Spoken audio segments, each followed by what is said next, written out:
Not too long ago, somebody online in one of my social networks publicly asked me, "You're really back into this business shit, aren't you?" People keep asking if I'm back, and I haven't really had an answer. But now, yeah, I'm thinking I'm back. Well, considering the fact that I have an MBA, I've traveled globally for business since 2012, and as a business owner, I take ownership of my business operations in the US while living in Australia. Considering all of that, I wasn't too sure where that comment originated from. So I want to impress upon you the importance of controlling your networks, your social networks, and your real life networks. Take very good caution when accepting and listening to advice from others who have not achieved what you seek to achieve.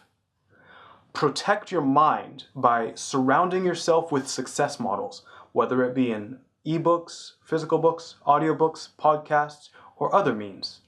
Surround yourself with success models while eliminating failure models. Brian Tracy, the father of the late 20th century self-help movement, talks about the reference group.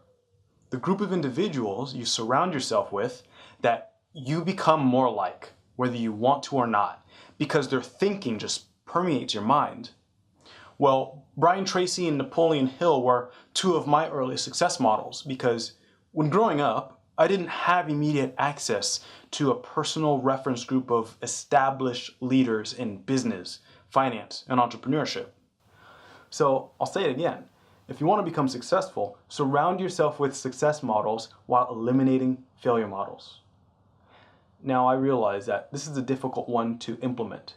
It's inside of that sounds easy but is not easy to do category. Well, for some of you listening, I'll suggest that many of the influences in your life are pulling you back. They're holding you down and you don't even realize it. If you know someone in your life who's failure-minded, highly pessimistic, and can never see themselves going anywhere, in fact, so failure-minded that they think other successful people are victimizing them just by becoming successful, those kind of folks. Well, if you keep that kind of thinking and that kind of person in your life, that thinking will go into your head whether you want it to or not. And you will think some amount of those thoughts, whether you want to or not. Now, because I live in the real world with all of you guys, and I realize that if your entire family is like that, you're probably not going to want to call up one day and say, "Hi guys, I've realized and decided that you're failure models and I'm just not going to talk to you anymore. It's been great. Take it easy."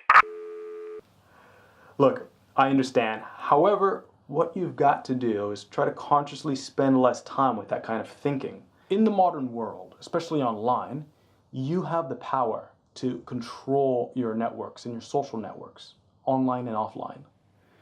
So to address that question, you're really into this business shit, aren't you? You're goddamn right. Until next time, take care of yourself.